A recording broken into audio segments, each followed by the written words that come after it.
What's up, everybody? Welcome back to Inside the Game, your one source for everything cool in video games. We have a jam-packed episode this week. Cory and I get our Wang Chung on. Scot and Nate are checking out a horror game. Now that the holidays are over, what did we play over those holidays? Stick around to find out. And of course, you can always be a part of the show. All you have to do is go to insidethegame.ca or hit us up on our Discord channel, where there you can submit your clip and be the highlight of the week. Now, here's how we get going. It's the Inside Scoop.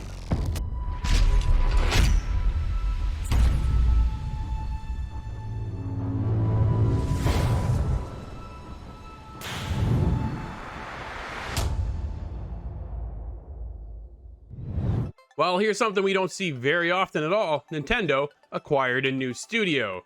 One of our very own out of Canada, Next Level Games, located in Vancouver, is now owned by Nintendo. You may have known them from Luigi's Mansion 3, one of their most recent titles, which obviously hit positive reviews, and it was an outstanding title. But they were formed back in 2002 and recently have decided to sell a lot of their stocks, which gave Nintendo the opportunity to sweep in and pick them up. So, are we gonna get Luigi's Mansion 4? Only time will tell.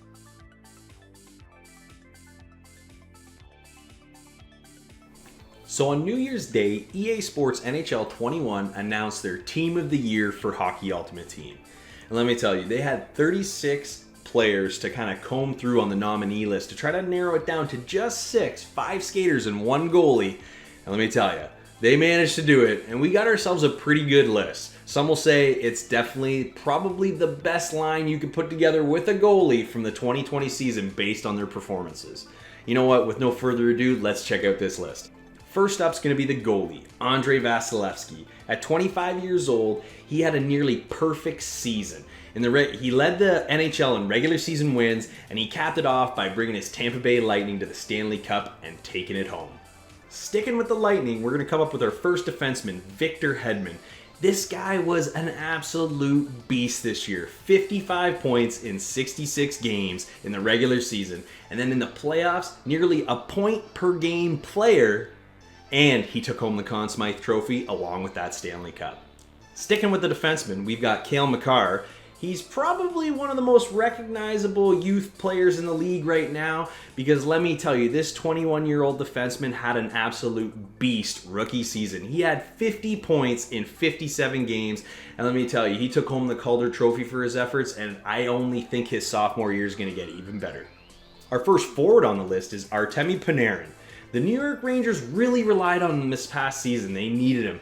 And you know what? He stepped up. 95 points in 69 games. And his 32 goals were a career high. You know what? This is definitely a good relationship here with Artemi coming to the New York Rangers. And he's only proven it time and time again. So it'll be awesome to see what he can do in 2021. Our second forward is going to be NHL MVP Leon Draisaitl. Let me tell you, this guy is an absolute monster. He plays a 200-foot game, everything back and forth, but you know what? His line mate, Connor McDavid, definitely has something to do with that. But this guy can stand on his own because guess what? He led the league in assists with 67 and points with 110. So you know what? He just earned his spot on this list regardless of who his line mates are. And our last forward from the Boston Bruins, David Pastrnak. This guy was a goal-scoring machine. He tied with Alexander Ovechkin this year, the cover athlete of NHL 21, with 48 goals. Yeah, that's right, 48 goals. That's unbelievable. And with that effort, he was able to help his Boston Bruins reach the 100-point mark for the season as a team. The only team in the league that was able to do it, actually. So, pretty unbelievable. So let me tell you, that's an absolute wild list. Those are 6 amazing players. And you know what, EA Sports did a good job picking this list because there was 36 great players to choose from here. So that was a hard list to kind of crack down and just get down to 6. But it's not over because they're getting recognized not only in-game, but out-of-game. In-game, all the players are going to be receiving a Team of the Year HUT item, which is going to be their highest rated player item, which is going to be super cool to be able to add that into your HUT team if you're looking to pick up one of these cards. But the thing that I thought was even cooler here was they're being recognized, you know, in person. They're getting custom skates Hockey Ultimate Team, Team of the Year custom skates. EA Sports is kind of hooking them up, and the goalie is actually going to be getting a custom helmet. So you know what? This is really awesome, and I think it's a cool way to kind of recognize the players for their tremendous achievements over the past season. And I just think the fact that you can just, add in those super high rated players into your HUT team right away just makes it kind of a no-doubter. So if you're into Hockey Ultimate Team or the NHL at all, you got to check out EA Sports NHL 21 Team of the Year for Hockey Ultimate Team.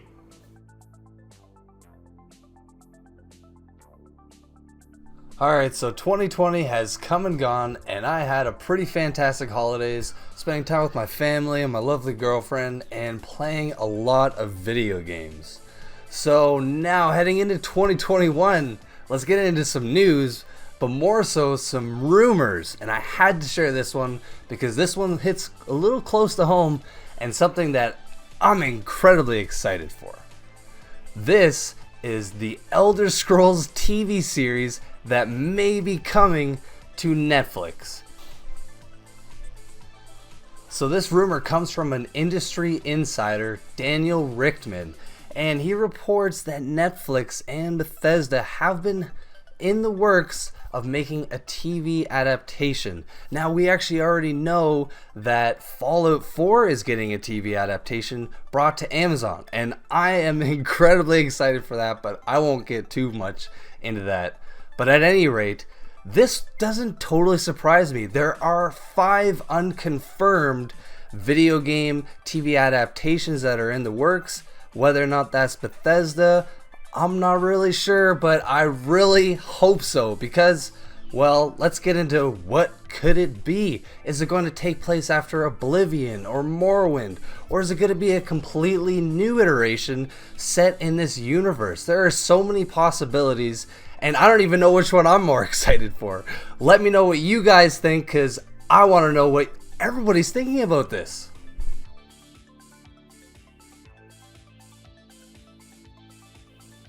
When it comes to Nintendo, there are a few series that have a lot of anticipation behind it, one of which is F-Zero, something we haven't seen in 16 whole years since the Game Boy Advance release back in 2004. Now, some of the reasoning for there not being any modern titles in that series is that Miyamoto at Nintendo is a large creative force, and he just doesn't see anything new that they can bring to the table for a new F-Zero game. He has cited a lack of controller scheme or, different mechanical innovations that Nintendo has done just haven't really opened up the door too much for new innovation on an F-Zero series. But that being said, fans ask year after year after year, when is the next F-Zero game going to come out? And will it be something like F-Zero GX, which is probably the fan favorite for most people on the GameCube? Now, F-Zero and rumors have been making the runs more recently because of an interview with the producer of F-Zero GX, and in it he was stating that although there isn't anything that he can talk about, of course, he would be absolutely willing to reprise his role and produce another game in the beloved franchise F-Zero.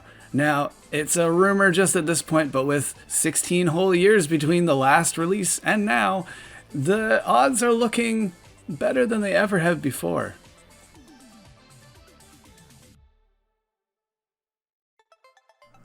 If you were fortunate enough to pick up the Series X or the PlayStation 5 last year, you might have got a bit of a surprise when you got it home that it won't fit in your media cabinet.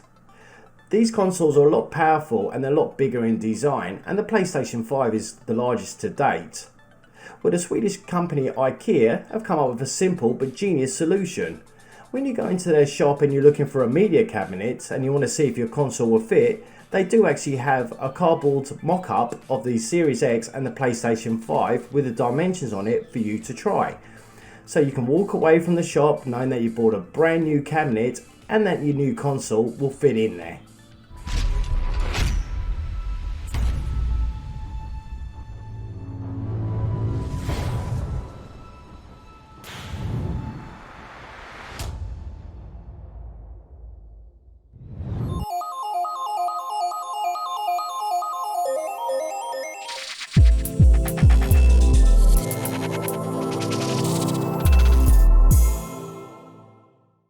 All right, Cory, we're off to another monastery to become a monk. You need to practice every day, so when the time comes, you will be ready. Trees don't heat back, but your enemies do. They won't spare you, young Chan. A man is responsible for his family, and when I'm gone, you will need to protect our village. Protect them with your life. Cory, you and I are checking out a game on the PlayStation 4, 9 Monkeys of Shaolin. Dude, this is a side-scrolling brawler, more or less, right? It's a beat-em-up title. You're playing as a monk. You were actually a fisherman back in your village, which just got burned by a bunch of bandits, and you were saved by the Shaolin monks, and now you join them for retribution moving forward within the game. And the story then starts to unfold as you progress longer within the game, obviously. And I found the more I played the game, the more I actually enjoyed the game mechanics. The story is, it's tongue-in-cheek. They know what they are when they're putting the game out there, so they really kind of play that up, right? The old Shaolin monk kind of overall arching story and how they portray these characters and stuff. I thought that was really well done.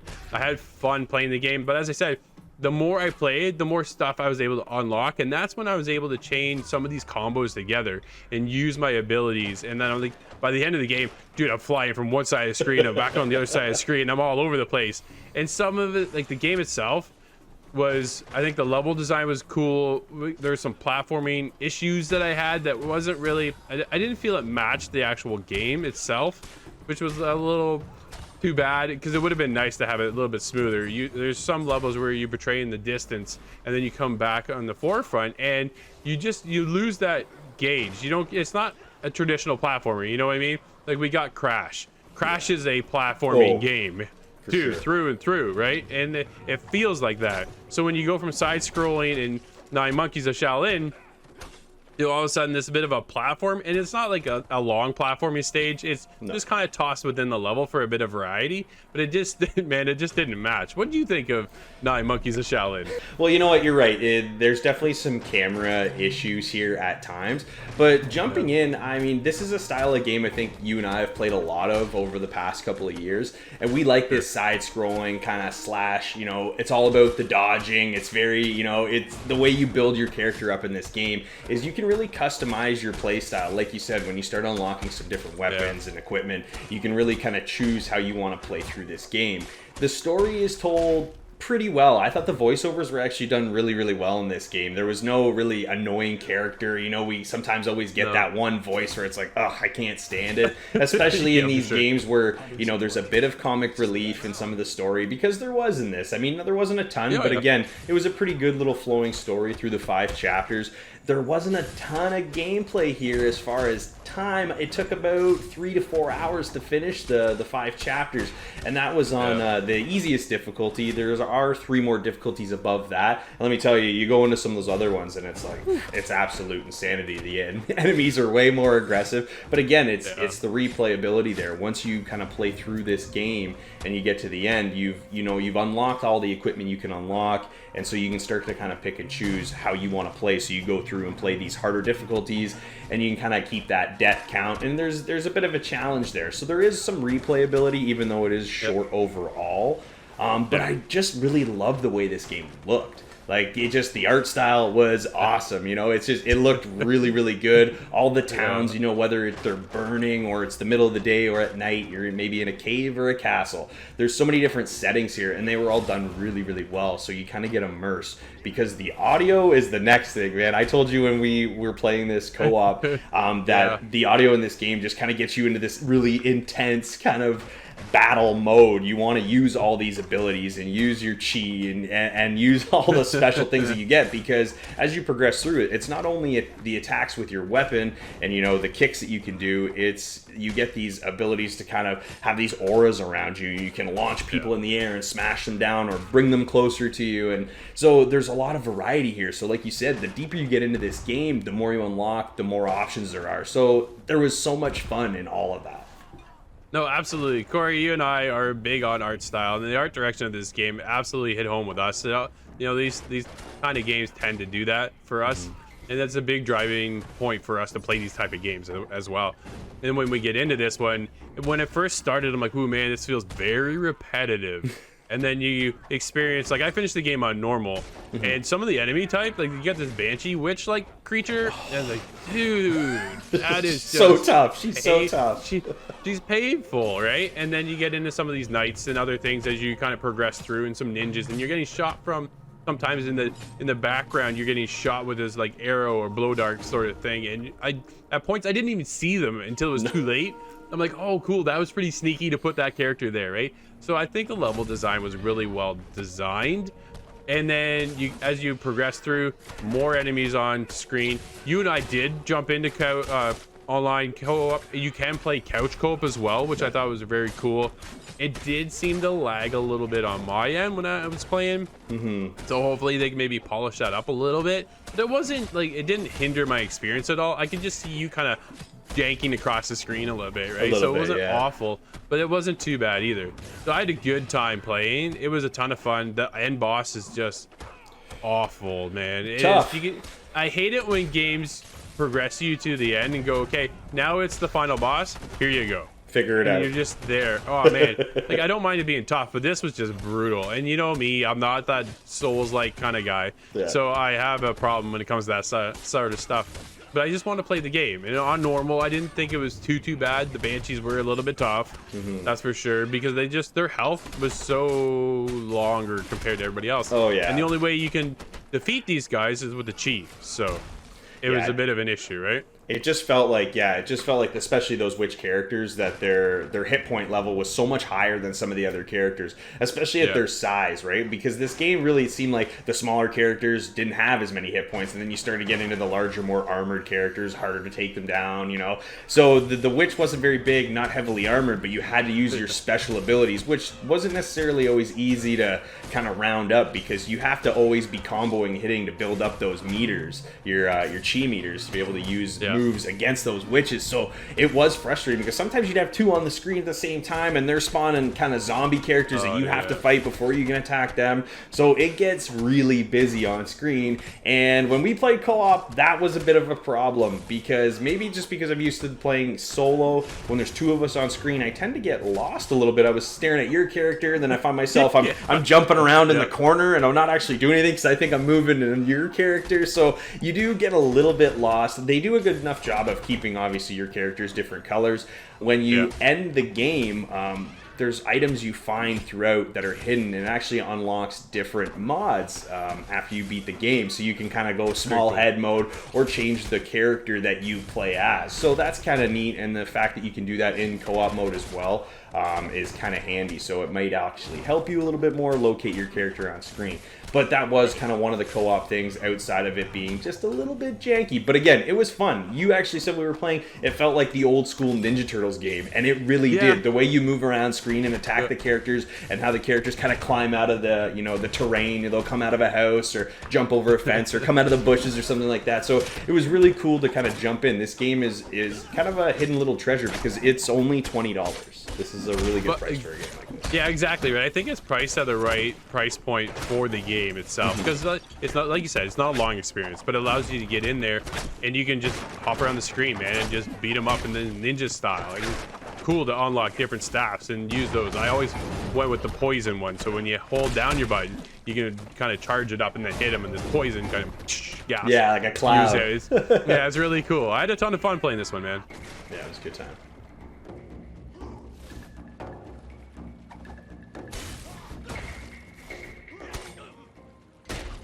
Well, Corey, I think we've transformed our Wei Chung into the monastery monk that we've been after in Shaolin. What are you scoring 9 Monkeys of Shaolin? You know what? I've spent $20 on a lot worse things. This game was a lot of fun, and the fact that you can play local couch co-op and online co-op is a huge bonus for a $20 game. That's not necessarily a feature you expect. There's some content here. There's a lot of weapons. It was a ton of fun. I gotta give this one an 8.5. Wow, dude, that's high. I wasn't know if I was gonna go that high at all. I'm a little bit lower than you, I think the combat does get a little bit repetitive as you play along, and it does get very familiar, right? You kind of go from one screen of enemies into the next screen of enemies. The overall story was very tongue-in-cheek, but it was fun, right? Yeah. For $20, I think you're gonna be in there for a good time, just not a long time. And for that, I'm there with an 8.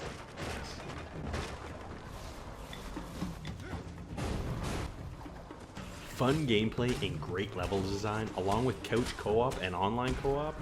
It is a short campaign, but there's lots of weapon and gear customization options that really let you suit your playstyle here.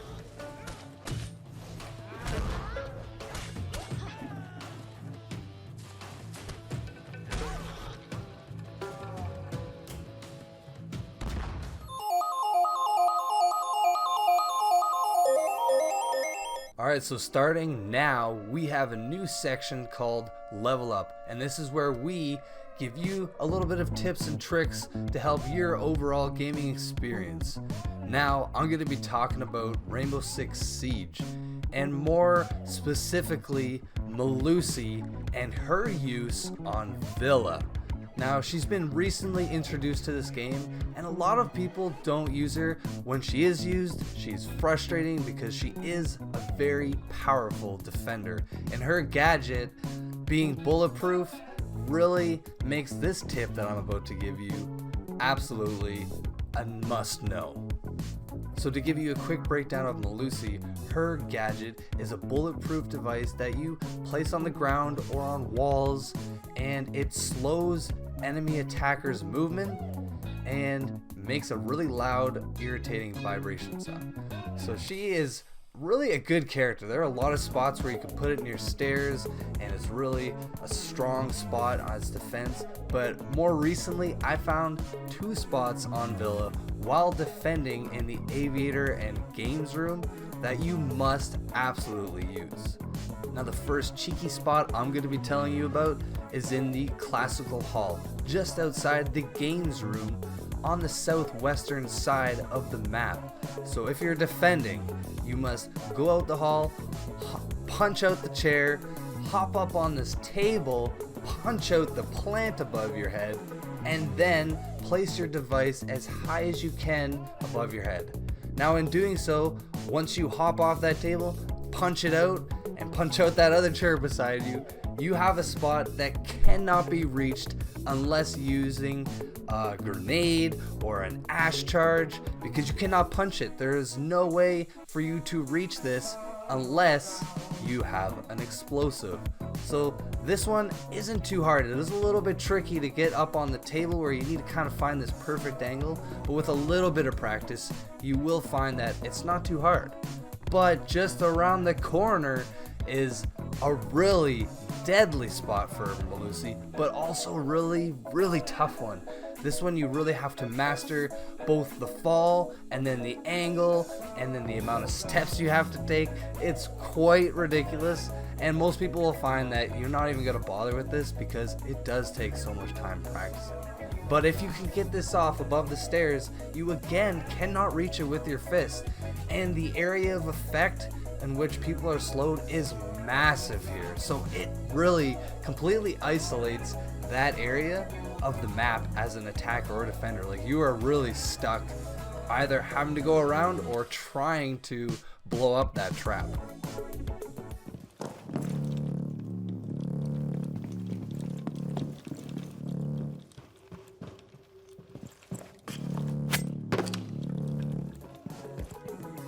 Now, these are just 2 of the spots that I found most recently on the map Villa. Now, there's 100 things I could give you, and I'm going to continue to give you all sorts of tips and tricks each and every week. But I hope you enjoyed this one. If you have any, of course, hit us up on Discord. Maybe we'll put it on our show. I would love to know what you guys are doing in Siege.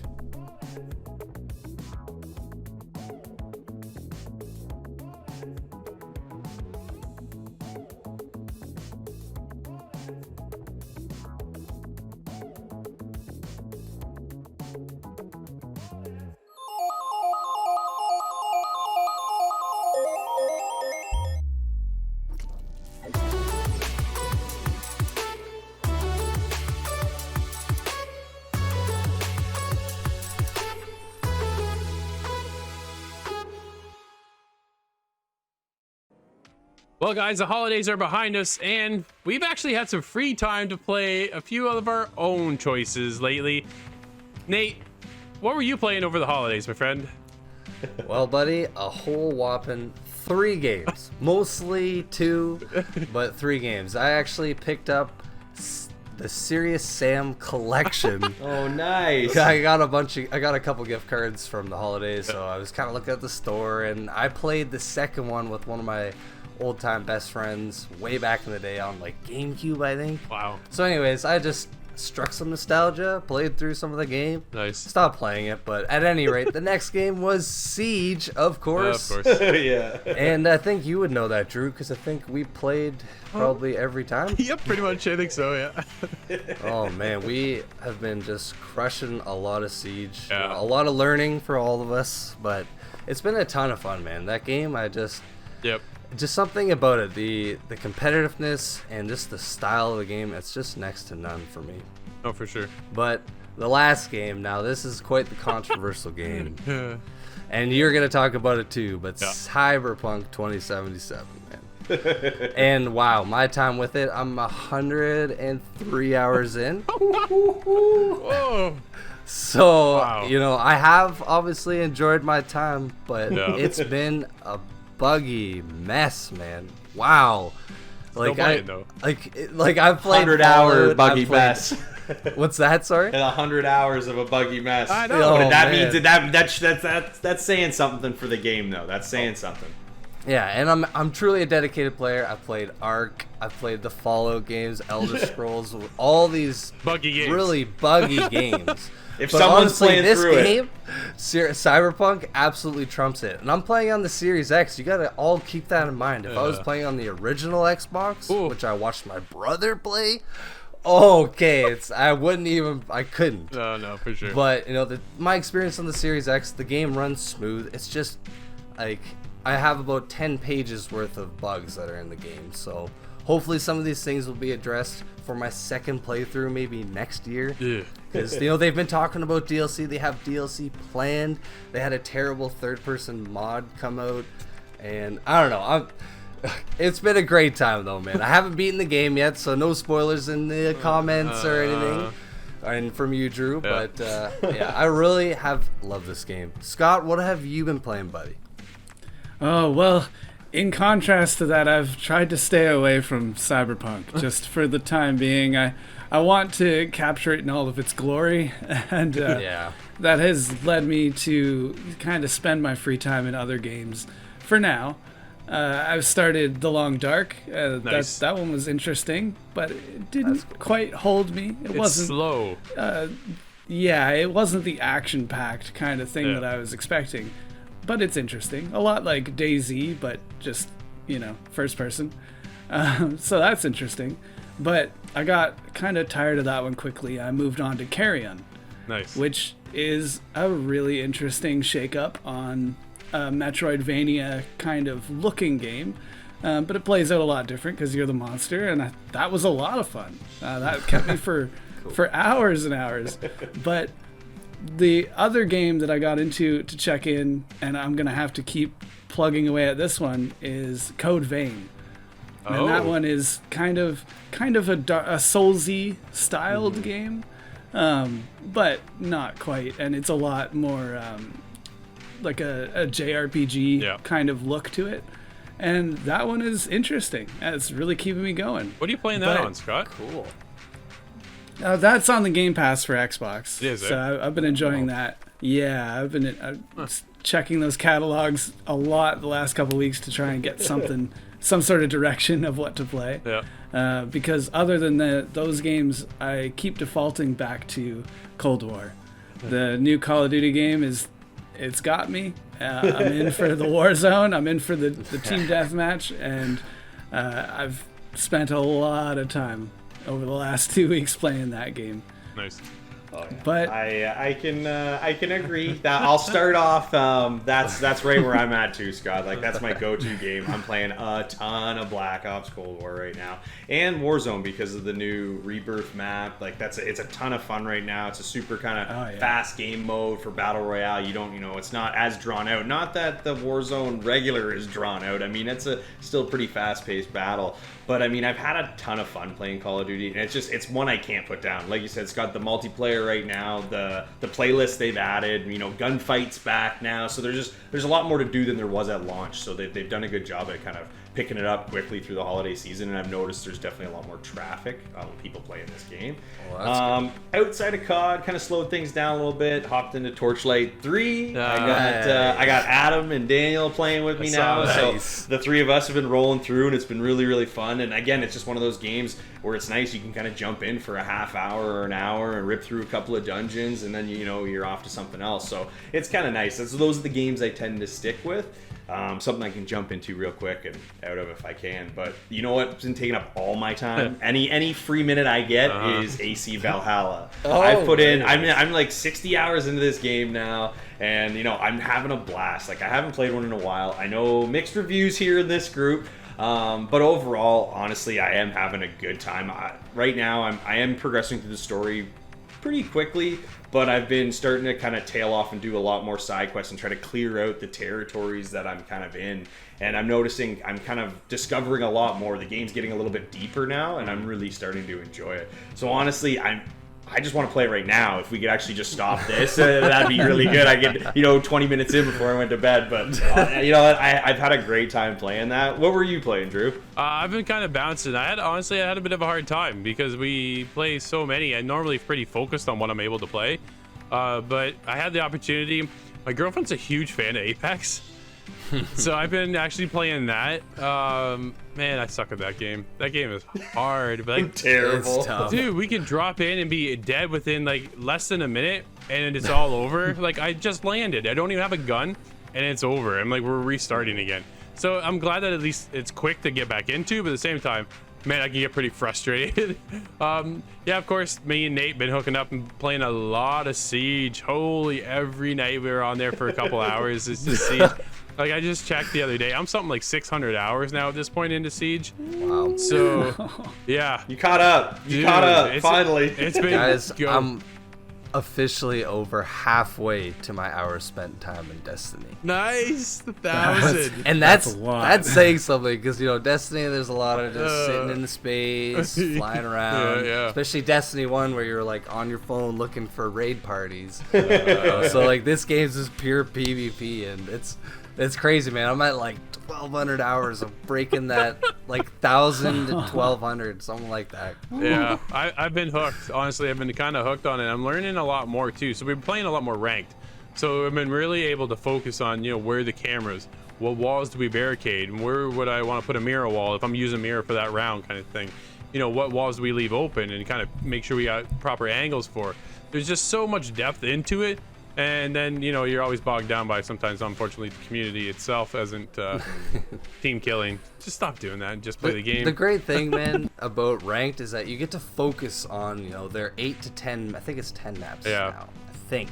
Yep. Maybe a little more. But anyways, about 10 maps instead of like the casual where you got all these maps that, are broken. Yeah. But yeah. And that's why they're not in ranked. For sure. So it's, I don't know, the pace of ranked, I've really liked how we've adjusted to that because it is tougher at times, but man, we've been steamrolled. Yeah, but like tonight, look at us. So we were on unranked, but we were the steamrollers. Rolling. Yeah, no, we did really well tonight on stream, that's for sure. I'm playing more Red Dead. Hooked on that game a lot. It's just a slower pace, right? So I've been playing so many games that are open world, and besides Siege, it's just been like, man, Red Dead, Cyberpunk, Immortals, Phoenix Rising, Watch Dogs. You've been hammering them out, man. AC Valhalla. I jumped back into AC Valhalla too. I'm like, what am I doing here?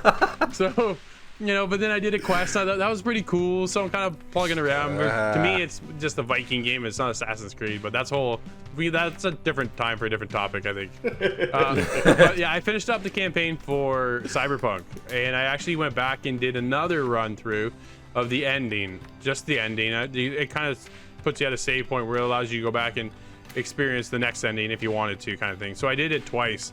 It's put me in around 40 hours. Glad I'm done. Deleted it from my console, and that's it. I've just moved on now. And now we're back into the full swing of the show once again, and we're back on the grind for playing some pretty cool games this week. So make sure you stick around. It's Inside the Game.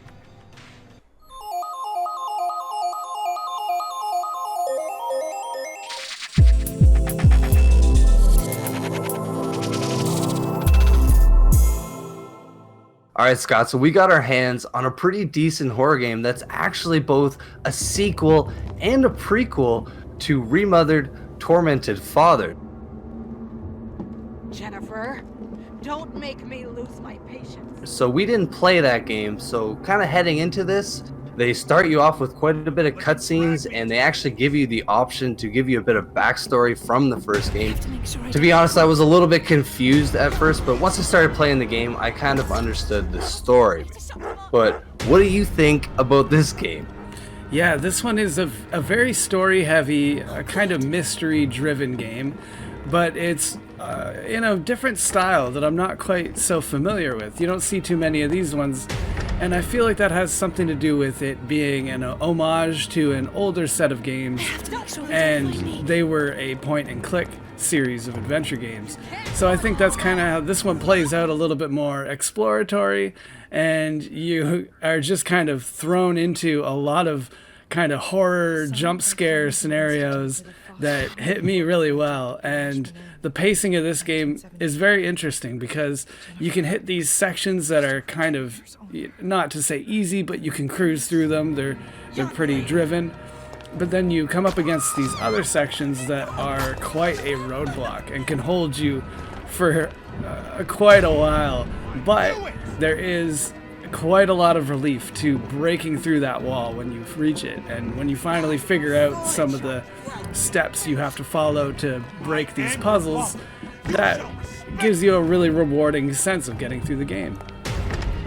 Yeah, man, I totally agree. The sense of reward is totally there with this game because you're set out just exploring, searching, pressing A on almost every object, and there's lots of lore in the game, things you can read that tells you about the characters that are in the game, or just that kind of all the crap that's happening within the place. Because, man, this game is creepy, dude, because you're set out as a young girl in an orphanage, which that already kind of sounds like a good horror setting to begin with. But as you're playing, you're kind of thinking that you're hallucinating, but you're not sure if it's reality. But man, what did you think about the story? Because that kind of just left it for you there. Yeah, no, it's something that's enticing. They give you little bits here and there, but if for us who didn't play the original entry into the series, it's very, very mysterious. But then it'll hit you with this big cutscene kind of section that goes into the depth of the characters or why you're in this kind of scenario. And I thought that was really well done because this is basically a story-driven game. So I don't want to give away too much of what's going on because that's for the player to figure out.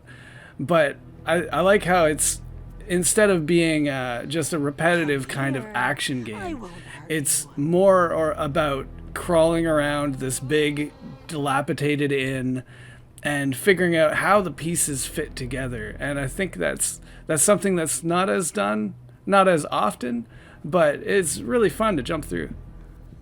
Yeah, because it's really not combat focused. You're really just, the only time you do it is there's these stalkers that are creeping around, and occasionally you get the option to go behind them and stab in the head, but a lot of the times that's not the case. You're kind of just stuck hiding and sifting around, watching their movement patterns and going along with that, which I do agree, man. It's really cool. And this is actually an Italian game, which I thought was really cool. It actually won some awards as well. So, props to these guys for creating a really creepy, good story. Yeah, when I was playing it, my initial thought was kind of, is this based on a book of some sorts? Because there's a lot of description that you get from reading the different objects that you find around. There's a lot of sections in it that would be well explained in a book, but the combat, of course, comes along with it. It's a video game. It's very video gamey. It fits into a lot of the grooves of the horror stealth kind of stuff. And I really like that you spend a lot of your time actually running from your enemies, which is kind of a slap of realism in there. You're a young girl and not exactly a combat veteran, so it really makes sense, and it creates this atmosphere of being really cautious, and I like that. Yeah. Nonetheless, I think this game has been pretty solid, but man, there are some bugs, and I mean quite a few bugs, to the point where when I started the game, I got about an hour and a half in, and I restarted the game because it kept saying that I completed objectives that I didn't do, and I was just confused if the game was the problem or if I was the problem.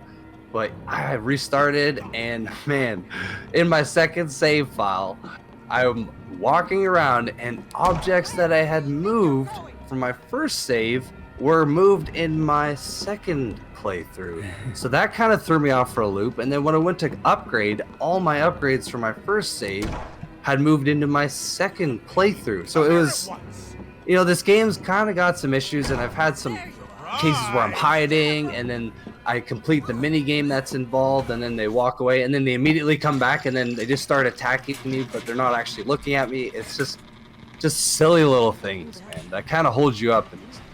Yeah, and is maybe not so much of a bug, but just a stylistic choice. There's a lot of scenarios that you're put into, and you're not really told much of anything. Even the very first room that you begin the game in, I was kind of at a loss for what to do for a little while, and I had to really just kind of stumble around and explore every corner until it finally happened, and I was able to get into the next area and so on. And then there's towards the end of chapter 1, there's another moment where I was held back by a bug. I wasn't exactly told what to do. It's just kind of a combat scenario, but I could not defeat my opponent, and that was holding me back until the third or fourth attempt at doing this. Then it finally kind of behaved as it should have. Yeah, it just worked. I was able to actually defeat my opponent, and then on to chapter 2, which it's just kind of, these are these roadblocks that are a little bit frustrating, but when you actually breach through it, you get this rush of success in somewhat the same way as a Dark Souls game would, because now I can finally get to the next area. I can explore the game more, and this was actually holding me up from doing anything. Yeah.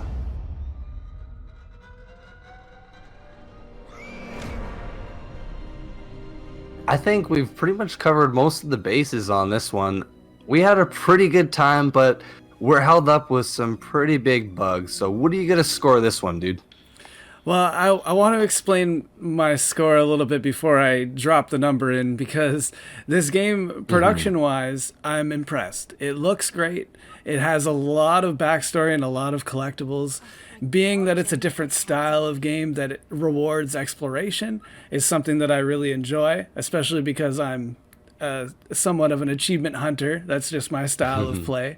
But the slant away from combat, I feel the combat could have been maybe just tweaked a little bit to be a little bit more user-friendly, and that's leaving me with about a 6 on this one. Wow, man. Honestly, you have summed that up perfectly. I really enjoyed the story. That's really what pushed me forward, and that sense of reward after solving some of these puzzles. So I'm right there with you with the 6.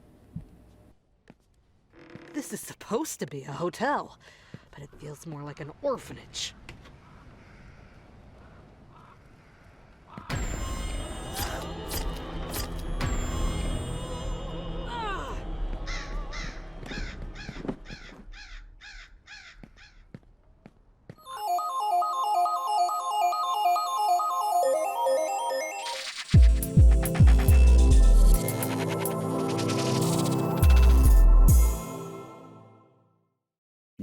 This week, we're getting wacky and wild in an arena shooter, Outcasters. Let's go.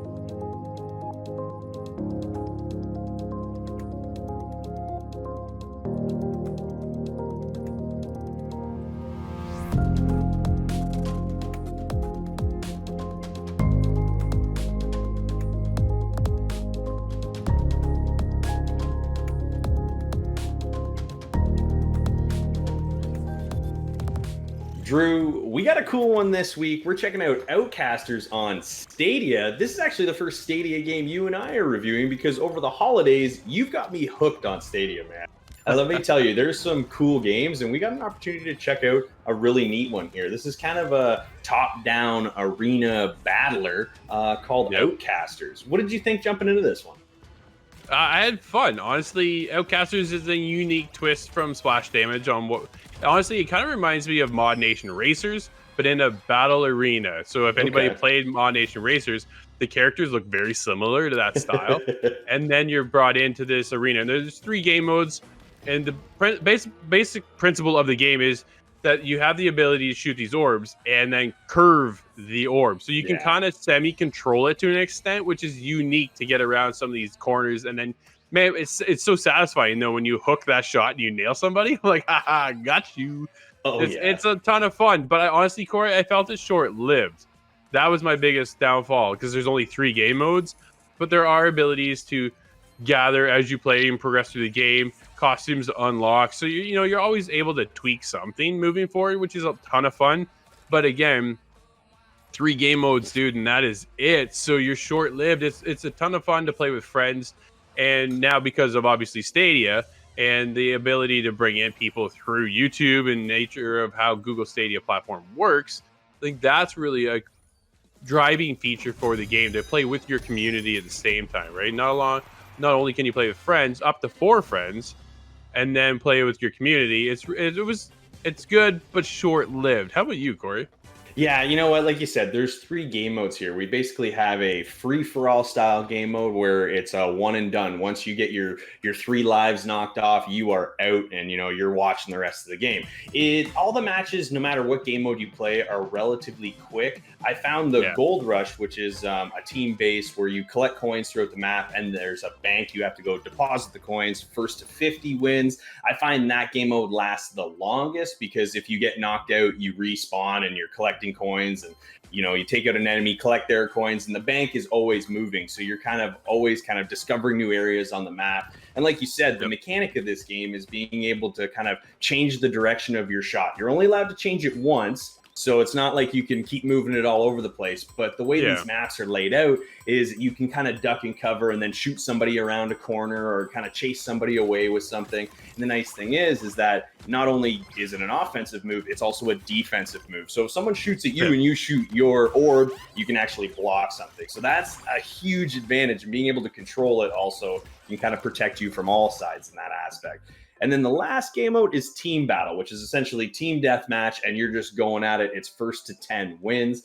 And let me tell you, man, because there's so many kind of pickups throughout the map, like you said, there's power-ups all over the place. You can change your orb shot. So it's not necessarily just the same straight shot. There's bounce shots. There's a shot that hits a wall and then breaks into multiple shots. So there's a lot of different ways to play this game, and you can approach it. And these abilities stack. You can have up to 3 of these abilities stacked. So you can have an orb that launches really, really fast, but also hits a wall and breaks into other orbs. So it's cool to be able to kind of custom how you want to play. But because these matches are so fast, I feel like I don't even get that much time to kind of play around before I know if the game's over or I've already been knocked out. Like you said, it's short-lived in this game, and I think that's the hardest part here. It's fun to play with other people. You can jump in, but playing by yourself is a little lackluster. No, absolutely. I think the biggest thing going for Splash Damage is that it's actually a Stadia Pro title. So if you have Stadia Pro, you get the ability to play the game for free. I don't believe it's an overall expensive game, so you're able to jump in. I think it's somewhere around $20 or somewhere in around that aspect. But if you have Pro like I do, then you're good to go in the way you're just able to play it, right? And I think that's the biggest thing driving the game and the community forward is it's kind of one of those essence of a free title in a sense, right? So you're able to get in there, but with only 3 game modes, Corey, is really limited. And the fact that you can't even choose what game mode you want to play, kind of hurts the game overall. Because honestly, the one with the bank is my least favorite, dude. I do not like that game mode at all. I want to play Last Caster Standing. That one for me is a ton of fun, and I wish what I'd like to see moving forward, honestly, is a bigger map and more players, because I believe we're limited to 8 players, 8 or 10. Yeah, I believe it's 8. Yeah. So with 8 people, dude, you play that and the ring shrinks, it's over relatively quickly.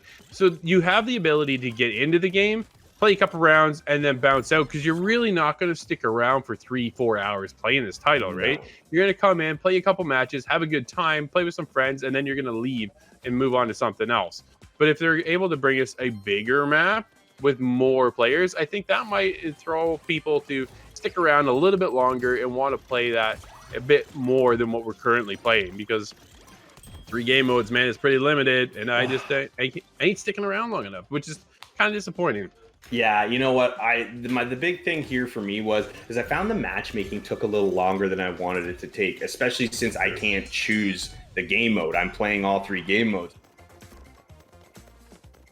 Drew, we have casted all the spells to our heart's desire in this one. We've had a lot of fun, but maybe just not enough fun.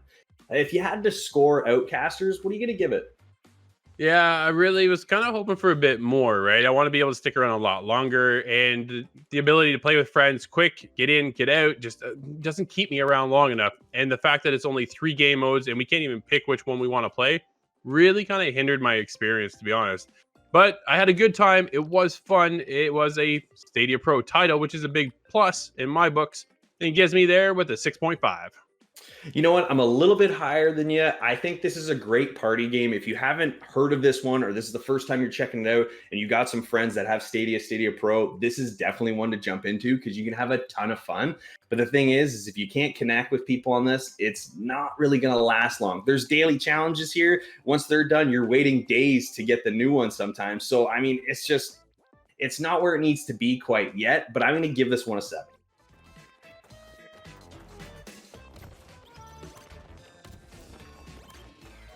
Outcasters is a fun arena shooter with a cool shooting mechanic.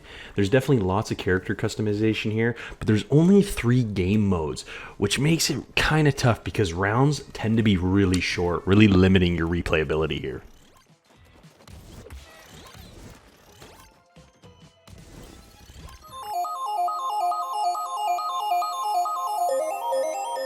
Adam, Corey, and myself were live over on our Twitch channel at twitch.tv/theofficialitg.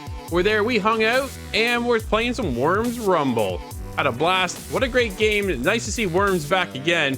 Here it is, this week in Worms Rumble.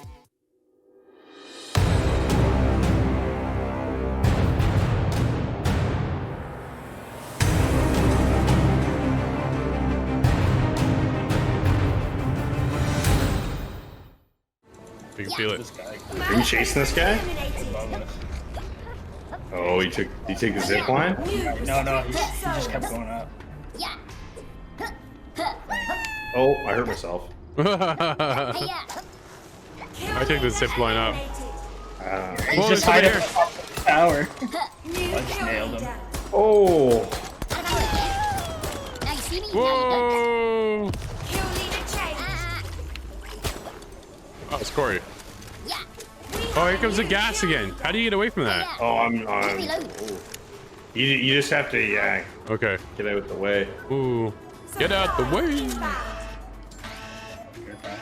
What is this? Care package. We're gonna sweet weapon in there. One of you guys can see. You can get it, Adam. Oh, there's a vest down below. I'm gonna go get that. That gun's pretty good, I think. Oh, that's a shield. I don't have a shield. I'll take it. Thank you. Yeah, grab it. Oh, it's actually. Oh, the It's a shield. rocket shield. Yeah, so you Yeah. press trigger, it like rocket boosts you. Whoa. What was that? That's not what I meant to do. We're right here. Oh.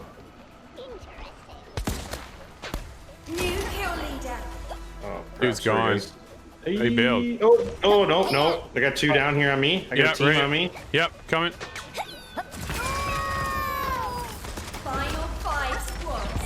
Got this guy. Nice. Guy over here behind me. Oh! Oh! No! Get out of here. Guy below me here. Oh. Oh, he took off. He went running. Special delivery. Don't mind if I do. Oh no, what's he got? What's he got? Oh, zone's closing. Get out, get out, get out. Now you see me. Yo, how do we get out of here? Crap. This is the worst part about this. Hey, yeah. I'm flying. Oh no, no, I'm trying, I'm trying. Hey, yeah. Special delivery. Zipline out, zipline out, zipline. Oh! I did not. I'm dead. Oh, you come back down? Yeah, I'm fall this down. way? I'm right above you. No, I can't I move. don't know. I don't know if this is gonna work or not. I don't know. I don't know. Can you get it? Oh, Cory, you're killer, dude. That's awesome. Oh, Nice. Let's go. Ooh. I got a plunger. What am I supposed to do with a plunger? All right, we're safe here still. The plunger. I'll take that. Don't mind if I do. Hey, yeah. Don't mind if I do. Oh, you got some action down there, Adam? Not yet. I got the sheep launcher ready for him though. A couple of shields. Oh, I got that rocket barrage. This one's closing next. How do we get out of here then? Where do we go? Oh, we gotta go down? Here. I made a Oh, that mistake. hurts. That hurt. Oh, did you get him? Yeah. Oh, I'm screwing this guy up. Now you see me. Now you Got him. Nice. Out of ammo again. Why is this guy ducking? Got him. I'll take that. Nice. Oh, good job, boys. Hammerhead. Here's the one. I need ammo. Whoa. Oh, Sheep. Sheep. It's coming back. It's my sheep. Ah, ah. Oh man. Oh, this thing. Dude below us. Oh, I got Oh no. stupid sheep. I'm reloading. Oh man, I need a gun. If I do. Hey, yeah. Ooh. I got a shield boy. Let's go. I knocked him out. This guy Nice. above, he's pretty hurt. He was. Hey, yeah. This thing's close. He's waiting for us though. Light him up, Cory. Is that a dub? Nice.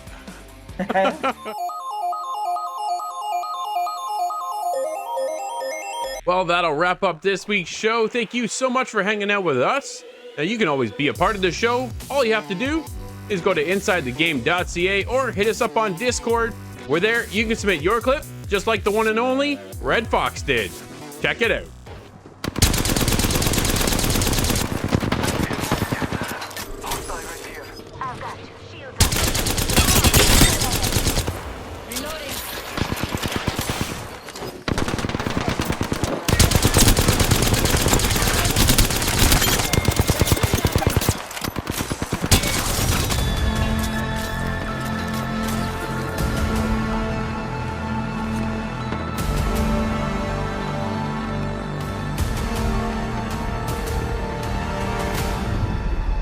You are the Apex Champions.